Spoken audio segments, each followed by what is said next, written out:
السلام علیکم ورحمۃ اللہ وبرکاتہ۔ نحمده ونصلی علی رسولہ الکریم، اما بعد فاعوذ باللہ من الشیطان الرجیم، بسم اللہ الرحمن الرحیم، اللہم فقہنا فی الدین، آمین۔ اگر انسان تکلیف کے وقت بسم اللہ کہتا ہے تو اس کی تکلیف دور ہو جاتی ہے۔ حضرت جابر رضی اللہ تعالی عنہ کہتے ہیں کہ غزوہ احد میں جب حضرت طلحہ رضی اللہ تعالی عنہ کی انگلی کٹی تو انہوں نے سی کہا، جیسے عام طور پر تکلیف کے وقت ہمارا ریاکشن ہوتا ہے۔ تو رسول اللہ صلی اللہ علیہ وسلم نے فرمایا، اگر تم اس وقت بسم اللہ کہتے یعنی سی کرنے کے بجائے اللہ کے نام کو یاد کرتے تو فرشتے تمہیں اٹھا لیتے اس حال میں کہ لوگ تمہیں دیکھ رہے ہوتے، یعنی اتنی قوت ہے اس نام کے اندر۔ اسی طرح ہم ہر کام کے شروع میں بسم اللہ پڑھتے ہیں اور اس سے اس کام میں برکت آتی ہے۔ مثلا کھانا کھاتے وقت اگر کھانا بسم اللہ سے شروع کیا جائے تو اس کھانے میں برکت ہو جاتی ہے۔ حضرت عائشہ رضی اللہ تعالی عنہ سے روایت ہے کہ ایک مرتبہ نبی صلی اللہ علیہ وسلم اپنے 6 صحابہ کے ساتھ بیٹھ کر کھانا کھا رہے تھے کہ ایک دیہاتی اچانک آیا اور اس نے بسم اللہ پڑھے بغیر کھانا شروع کیا اور پھر 2 لقموں میں سارا کھانا سمیٹ دیا۔ تو آپ صلی اللہ علیہ وسلم نے فرمایا، اگر یہ بسم اللہ پڑھ لیتا تو تم سب کو یہ کھانا کفایت کر جاتا، یعنی اگر یہ بسم اللہ سے آغاز کرتا تو 6 کے ساتھ 7واں بھی شامل ہو جاتا تو سب کی بھوک دور ہو جاتی۔ تو اس وقت اس موقع پر آپ صلی اللہ علیہ وسلم نے تعلیم دی کہ جب تم میں سے کوئی کھانا کھائے تو اسے اس میں سے بسم اللہ پڑھ لینی چاہیے۔ اگر وہ شروع میں بسم اللہ بھول جائے تو وہ یاد آنے پر بسم اللہ اولہ و آخرہ پڑھ لیا کرے۔ وحش بن حرب اپنے والد اور وہ اپنے دادا سے روایت کرتے ہیں کہ ہم کھانا تو کھاتے ہیں لیکن ہماری بھوک ختم نہیں ہوتی۔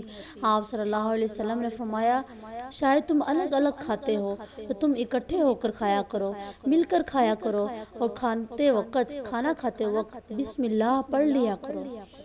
اس طرح اللہ تعالیٰ تمہارے کھانے میں برکت ڈال دیا کریں گے۔ پھر اسی طرح بسم اللہ پڑھنا شیاطین کو دور کر دیتا ہے، شیطان سے محفوظ کر دیتا ہے۔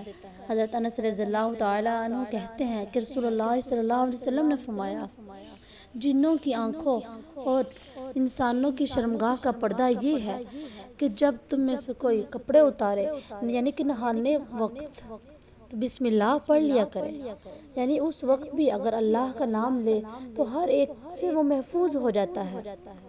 ویسے تو انسان لباس اتار دے تو اس کا ستر کھل جاتا ہے، لیکن اگر تو بسم اللہ پڑھتا ہے تو وہ مخلوق جو اس وقت وہاں موجود ہو سکتی ہے اس سے بھی اس کا ستر ہو جاتا ہے۔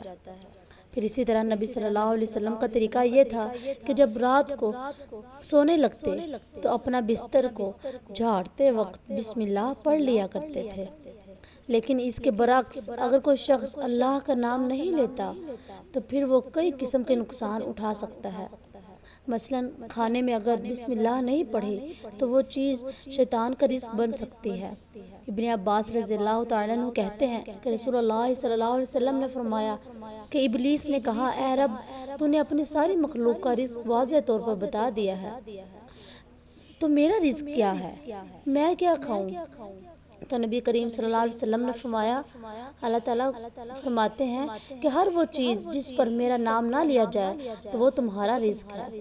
تو اس سے آپ اندازہ لگا سکتے ہیں کہ ہم جب اللہ تعالیٰ کا نام نہیں لیتے تو وہ کوئی معمولی سی بات نہیں ہے، بلکہ ہم دراصل اپنا ہی کھانا اپنے دشمن کو کھلا رہے ہوتے ہیں۔ اور اسی طرح جب انسان گھر میں داخل ہوتا ہے تو گھر میں داخل ہوتے وقت اگر اللہ کا نام لیا کرے اور کھانا کھاتے وقت اللہ کا نام نہیں لیتا تو شیطان کہتا ہے کہ آج اس گھر میں تمہارے لیے کھانا بھی ہے اور رات گزارنے کی جگہ بھی ہے۔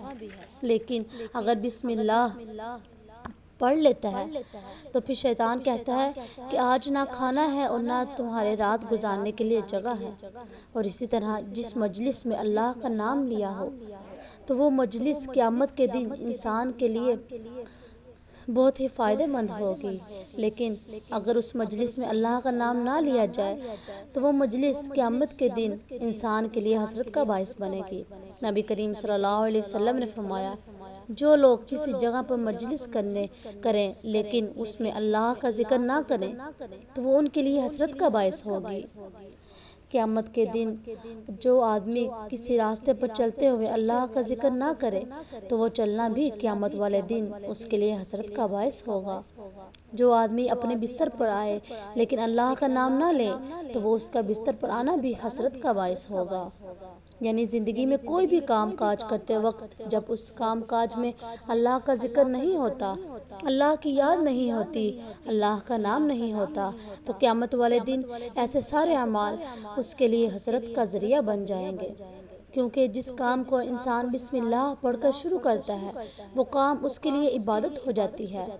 کھانا کھانا بظاہر صرف ایک دنیا کا کام ہے، یعنی دنیاوی کام ہے، لیکن جب بسم اللہ پڑھ کر کھانے کا آغاز کرتا ہے تو وہ سارے کھانے کا عمل اس کے لیے عبادت بن جاتا ہے۔ اللہ کا نام لے کر انسان اپنے بستر پر جاتا ہے تو وہ سونا عبادت بن جاتا ہے۔